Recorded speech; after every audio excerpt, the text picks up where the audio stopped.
Bien, ahora vamos a tomar la decisión de comprar un título público, invertir en un título público. Como dije antes, y ya creo que los cansé con esto, lo primero que voy a analizar es el riesgo del emisor.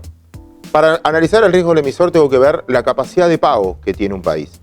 Para analizar la capacidad de pago que tiene un país, lo primero que voy a analizar son sus números macro. ¿Qué deuda tiene? ¿Qué deuda tiene con respecto a su PBI? ¿En qué moneda está su deuda? ¿En qué moneda están sus ingresos?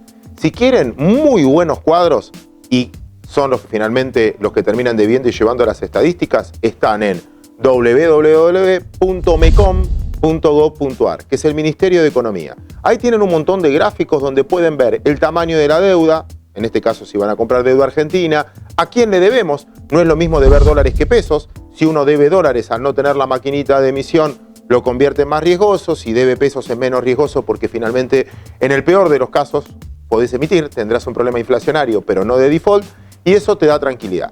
Eso es medir la capacidad de pago de un país. Tengo que tener en cuenta entonces los ingresos del país, cómo es la recaudación impositiva, los gastos del país, cómo vienen esos gastos, si son inflexibles a la baja o no son inflexibles a la baja, cuáles son mis principales fuentes de ingresos, si es el valor de las materias primas, cuánto vale la soja entonces. Todo eso me permite ver o ponerle un número al riesgo que estoy asumiendo por la capacidad de pago. Voluntad de pago, repito, es analizar la historia, la predisposición, qué piensa una sociedad a través del pago. Argentina paga una tasa de interés alta en sus bonos, no por su capacidad de pago, que es buenísima, sobre todo analizando los números hoy, hasta el momento que usted quizás esté viendo este video. Pero sí es muy cuestionada en su voluntad de pago, porque a pesar de cómo le va, muchas veces no cumplió, no cerró el círculo de pagar su deuda. Todavía hay organismos como el Club de París que no pudo cerrar su tema de deuda. Por eso uno mira la capacidad. ¿Cómo se expresa la capacidad y la voluntad de pago? A través del precio, de la tasa de rendimiento que tiene un bono. Hoy un bono argentino rinde el 11-12% anual, es uno de los que más rinde en el mundo, no por su capacidad económica, sino por su voluntad de pago. Por último, cerrando esto y dejando un mensaje, en este caso personal, siempre digo lo mismo. Alguien que debe $10.000, si le cobran la cuenta sería 4% anual, porque es una persona que siempre honró sus compromisos, en 20 años termina debiendo $21.000.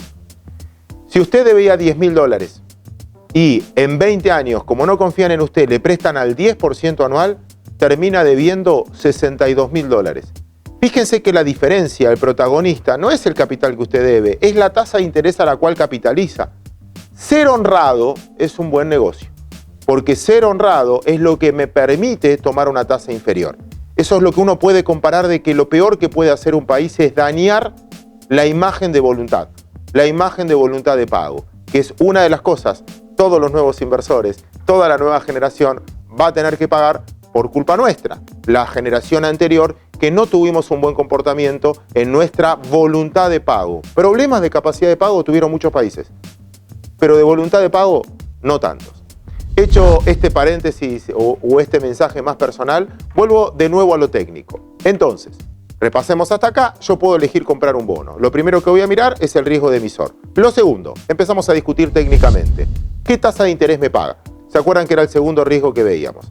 Ahí un Estado se compromete a pagar una tasa que puede ser fija o variable.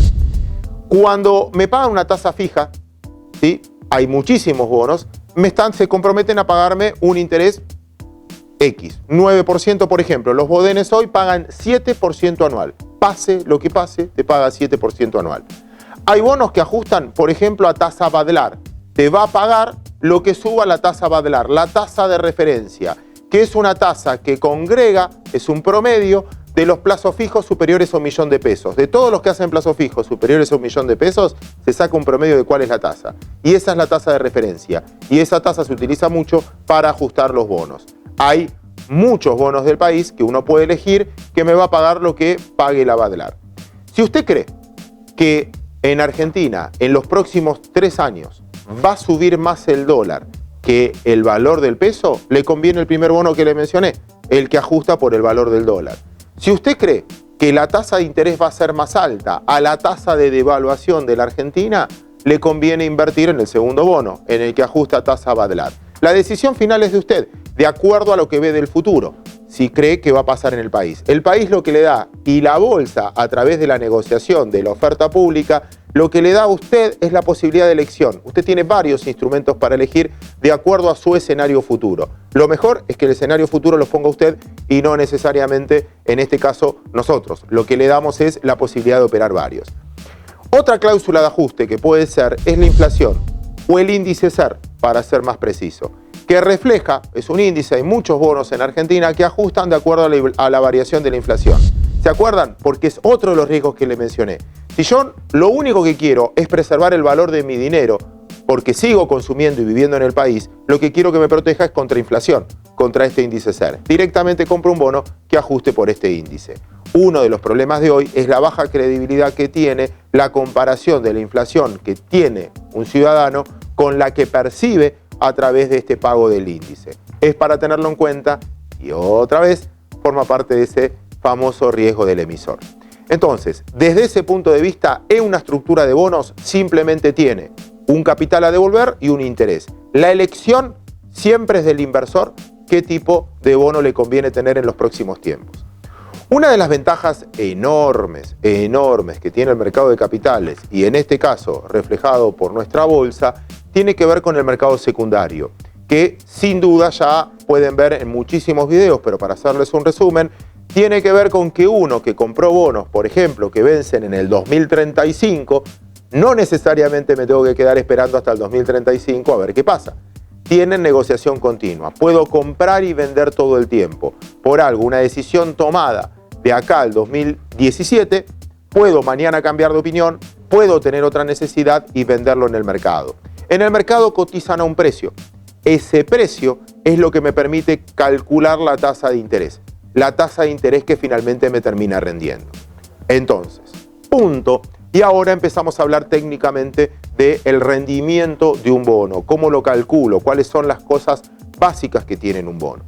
Lo primero que tiene la emisión de un título público, cuando el emisor emite, es un monto. Voy a emitir por X cantidad de plata. ¿Qué le conviene a usted como inversor? Cuanto más plata sea la emisión, al revés de lo que está pensando, más mercado secundario va a tener el bono, más liquidez va a tener ese bono. Por lo tanto, puede ser más elegido, porque hay mucha gente que está atrás.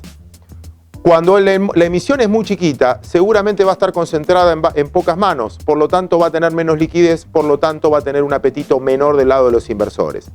Entiendan que el riesgo para todos es igual, el riesgo del emisor para todos es igual. ¿Por qué? Todos los bonos tienen una cláusula que se llaman cross default, que si no cumple un bono, no cumple ninguno, se caen todos. Si yo le debo 1.000 pesos a uno a un año, 1.000 pesos a otro a 2 años, 1.000 pesos a otro a 3 años y 5.000 pesos a otro a 10 años, si yo no le pagué al primero, todos se decretan en default el mismo día. Por lo tanto, todos tienen el mismo derecho. Es lo mismo, 1 año que 5 años. Al estar ese riesgo cubierto desde el punto de vista que para todos es igual, vuelvo, la elección del monto o ver el monto me permite evaluar la liquidez que puede tener un bono o no. Segundo es el plazo de vencimiento. ¿A qué plazo está la emisión de ese bono? Y acá lo que tengo que pensar como riesgo es el siguiente. Si yo creo que la tasa de interés va a bajar, me conviene invertir en un bono a largo plazo. Si yo creo que la tasa de interés va a subir, me conviene invertir a un bono de corto plazo para que la renovación sea una tasa más alta. Si yo invierto a muy largo plazo, al no tener renovaciones, yo ya congelé a la tasa de hoy. Tercero, una vez que tengo el plazo, una vez que tengo la emisión, me va a decir cómo me paga el capital y cómo me pagan los intereses. Vamos a calcular ahora los intereses. Vamos a suponer un bono que paga el 7% anual de interés. Un bono que yo pongo $10.000, voy a cobrar $10.000 y me paga el 7% anual. Primer concepto a tener, anote, ahí, cupón. El cupón que voy a tener es del 7%. ¿Cuánto me va a rendir el bono? El 7%, porque puse 10.000, voy a cobrar 10.000 y voy a cobrar el 7%. Pero ¿qué pasa? ¿Qué pasa si el precio del bono no es 10.000? Yo en el mercado, porque hay inseguridad, porque hay desconfianza, por lo que fuera, lo consigo comprar en $9.000, al 90% una lámina de 10.000. El 7% no es sobre 10, el 7% es sobre 9. Por lo tanto, eso se llama current yield el precio, la tasa de interés en función del precio, me rinde un poquito más. Si yo lo pago por encima, una lámina de $10.000, la pago 11.000, voy a cobrar 10.000, por lo tanto pierdo 1.000, pero cobro el 7% anual de interés, por lo tanto el bono, para hacer una cuenta redonda, me termina rindiendo el 6%, hay gente que paga por encima de ese valor. Me rinde menos que el 7, me rinde el 6, pero si el 6 es una buena tasa para usted igual, quizás lo compra igual. Hasta acá le divido entonces técnicamente. Si lo compro por encima de 100, se llaman bonos que están por encima de la par. Si lo compro al 100%, al valor técnico, están a la par. Si lo compro por debajo del valor técnico, porque hay una crisis, están por debajo de la par. No nos matamos en buscar los nombres. Ahora bien, en base si están a la par, encima de la par o por debajo de la par, surge el cálculo de la tasa de interés, que a esta altura del partido, con todo lo que hablamos hasta ahora, debería ser la ecuación más importante a resolver. ¿Qué rendimiento obtengo cuando compro un bono? Depende de la tasa de interés que me paga el bono y depende del precio al que lo estoy comprando. El precio pasa a ser primordial. El precio no lo pongo yo. El precio no lo pone usted. El precio cotiza en bolsa. En base a ese precio, que ya es un dato, yo puedo sacar la tasa de interés que voy a obtener.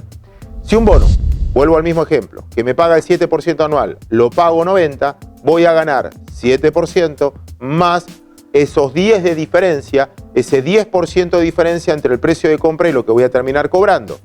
Eso se llama tasa interna de retorno del bono. ¿Cuánto finalmente me rinda? ¿Qué es la tasa interna de retorno? Lo que iguala la ecuación del precio de hoy, del valor actual de hoy, del precio de hoy y la secuencia de precios que voy a cobrar a esa tasa que equilibra esas dos ecuaciones. Eso es lo que más me va a importar. Es una planilla que diga cuál es la tasa interna de retorno de ese bono. ¿Cómo surge finalmente? De la comparación entre el precio y el interés que me paga.